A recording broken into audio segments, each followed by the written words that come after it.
Movie के शुरू में हम शिप के कैप्टन को देखते हैं जिसका नाम रोबिन्सन है। पहले वो नेवी में काम करता था, लेकिन वो 11 सालों से एगोरा नामी कंपनी में काम करता है। कंपनी समुद्र में डूबे हुए जहाजों को ढूंढने और निकालने का काम करती है। फिर एक दिन कंपनी अपने कुछ एम्प्लॉयज को निकालती है, जिनमें रोबिन्सन भी शामिल होता है। अचानक जॉब से निकाले जाने पर रोबिन्सन काफी दुखी होता है, क्योंकि इन 11 सालों में उसकी बीवी और बेटा भी उसे बिछड़ चुके थे। वो काम की वजह से उन्हें टाइम नहीं दे पा रहा था और इसकी बीवी उसे छोड़कर जा चुकी थी। उसका बेटा भी उसकी वाइफ के साथ ही रहता है और आज उसी कंपनी ने उसे निकाल दिया। कंपनी में उसका एक फ्रेंड होता है, उसका नाम क्रिस्टन होता है। उसे भी नौकरी से निकाल दिया जाता है। क्रिस्टन पर काफ़ी कर्जा होता है, जिसकी वजह से वो काफ़ी परेशान होता है और इस टेंशन की वजह से वो डिप्रेशन की गोलियां भी इस्तेमाल करता है। एक दिन वो बार में बैठे होते हैं तो क्रिस्टन उन्हें एक राज के बारे में बताता है, लेकिन उससे पहले मैं आपको ब्लैक सी के बारे में बताता हूँ। ब्लैक सी 5 मुल्कों के दरमियान वाक़ है और उसकी गहराई 2200 मीटर है। क्रिस्टन उन्हें एक तलाश के बारे में बताता है जो एगोरा कंपनी ने ब्लैक सी में की थी। 1941 में जर्मन फौज मुकम्मल तौर पर तबाह हो चुकी थी।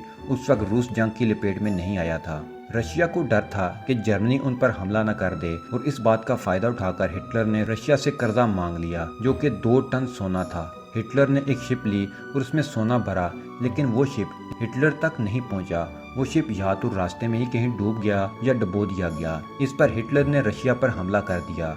इस 4 साल जंग में लाखों लोग मारे गए। उसके बाद एक रिसर्च इंस्टीट्यूट ने एक यू बोट ढूंढ ली और दावा किया कि ये वही बोट है जिस पर स्टालिन ने सोना रखा था। अपनी इसी इन्फॉर्मेशन को वो जॉर्जिया सरकार के पास ले गए और उन्हें इस यू बोट की लोकेशन दी। जॉर्जिया सरकार इस बोट को निकालने के लिए मान गई, लेकिन 1 महीने बाद रशिया और जॉर्जिया के दरमियान लड़ाई शुरू हो गई।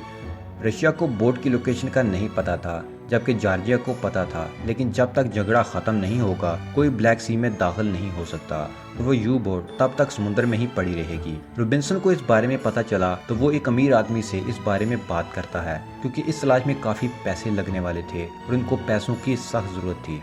लेविस इस रिसर्च पर पैसा लगाने को तैयार हो जाता है, लेकिन वो सारे सोने का 40% लेना चाहता है। रोबिन्सन तैयार हो जाता है, लेकिन उसका दोस्त डिप्रेशन की वजह से सुसाइड कर लेता है। लेकिन रोबिन्सन नहीं रुकता।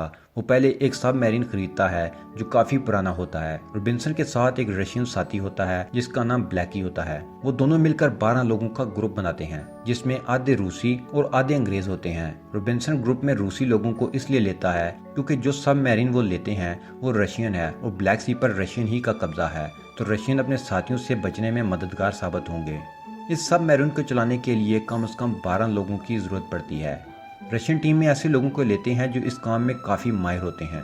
सोने और इंजन की हिफाजत और कुकिंग के लिए कुछ लोगों को रखा जाता है। गोताखोरी के लिए उन्हें एक माहिर आदमी चाहिए होता है। वो एक पागल आदमी को रखते हैं जो कि गोताखोरी में माहिर होता है, जिसका नाम फ्रीजर है। टीम को मुकम्मल करने के बाद वो समुद्र की तरफ रवाना हो जाते हैं। रोबिन्सन नीले आसमान को आखिरी दफा देखता है और सबमरीन को समुद्र के अंदर ले जाते हैं। उस सबमरीन के अंदर ग्रुप से बात करता है कि सबको बराबर का हिस्सा मिलेगा। यहाँ डैनियल इस आदमी का असिस्टेंट होता है जिसने इन्वेस्ट किया हुआ होता है। तो डैनियल रोबिन्सन को कहता है कि तुम्हें ऐसा नहीं कहना चाहिए, क्योंकि यहाँ किसी एक के दिल में लालच आ गई तो वो किसी दूसरे को मार सकता है। तो ग्रुप को यू बोट की लोकेशन मिलती है। इस दौरान रशियन शिप इनके पास से गुजरता है और वो अपना इंजन बंद कर देते हैं और बच जाते हैं। अब वो लोग प्लान बनाते हैं कि गोल्ड के साथ वो ड्राई शाफ्ट को भी ले आएंगे जो उनके सबमरीन पर धमाके से डिस्ट्रॉय हो गया था। अब इस शाफ्ट की मदद से ही वो सबमरीन को फिर से स्टार्ट करेंगे और यहाँ से निकल जाएंगे। अब वो मरीन से बाहर जाते हैं और पास ही यू बोट को ढूंढ लेते हैं। उस ड्राई शाफ्ट को भी पा लेते हैं। जो ट्राली वो अपने साथ लाए थे वो ज्यादा वजन नहीं ले जा सकती, लेकिन फ्रीजर उसमें ड्राई शाफ्ट के साथ इसमें सोना भी भर लेता है, जिससे इस ट्राली का वजन काफी बढ़ जाता है और उसे धकेलने में काफी जोर लगता है। रास्ते में एक खड्डा आता है और ट्राली में से सोना गिर जाता है। सिर्फ ड्राफ्ट शाफ्ट ही वापस आता है। सोना खो जाने की वजह से सब बहुत उदास होते हैं। अब वो सबमरीन को वापस ले जाने की तैयारी करते हैं। इस दौरान डैनियल राज की बात बताता है कि ये सब एक प्लान के तहत किया गया है। कोई अमीर शख्स है ही नहीं। असल में एगोरा ने जॉर्जिया से समझौता किया था, तो वो लोग बोट को नहीं निकाल सकते। उनको खतरा है, तो एगोरा के लोगों ने ये प्लान किया था और कंपनी के सभी काबिल लोगों को निकाल दिया, जिससे तुम सब लोग कंपनी से बदला और सोने के असूल के लिए तैयार हो गए। एगोरा ने क्रिस्टन को $30,000 दिए ताकि तुम्हें इसके लिए रजामंद कर सके और तुम लोग आसानी से फंस गए। और जैसे ही तुम लोग सोना लेकर ऊपर जाते, एगोरा तुमसे वो सब ले लेता और तुम सबको गिरफ्तार कर लेता। ये सुनकर रोबिन्सन गुस्से से पागल हो जाता है कि कंपनी इतनी जालिम भी हो सकती है। अब वो बाकी सोने को सबमरीन में लाते हैं जो कि 3 टन है। ये उनकी सोच से भी ज्यादा होता है। अब तो इनको लीवर्स को भी 40% नहीं देने होंगे, जहाँ 8 लोग बच जाते हैं और हर एक को 82 मिलियन मिलेंगे। अब ये लोग फैसला करते हैं कि वो अपनी लोकेशन पर नहीं जाएंगे बल्कि कहीं और जाएंगे ताकि एगोरा से बच सकें। ये लोग अब ड्राफ्ट शॉट को चलाते हैं। अब अगर तो सबमरीन स्टार्ट होती है तो वो वापस सीता पर जा सकेंगे, नहीं तो समुद्र की गहराई में ही मारे जाएंगे। लेकिन खुशकिस्मती से सबमरीन स्टार्ट हो जाती है। वो सब खुश होते हैं कि वो अब अमीर हो जाएंगे, मगर जब वो आगे बढ़ते हैं तो मैप में गड़बड़ की वजह से वो चट्टानों में फंस जाते हैं। अब उनके पास 40 मिनट हैं और हेल्पर्स की मदद से वो उन चट्टानों से निकलने की कोशिश करते हैं।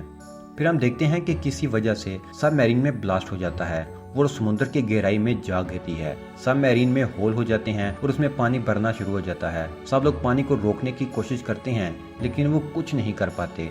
इस हादसे में सारे लोग मारे जाते हैं। रॉबिन्सन अपने साथियों को बचा लेता है लेकिन खुद नहीं बच पाता क्योंकि इन दोनों को बचाने के लिए पीछे किसी एक का होना लाजमी था। अब वो इस सबमरीन में समुद्र की गहराई में हमेशा हमेशा के लिए रह जाता है और इसी दौरान उसे अपनी वाइफ और बेटा भी बहुत याद आते हैं और यहीं ये मूवी खत्म हो जाती है।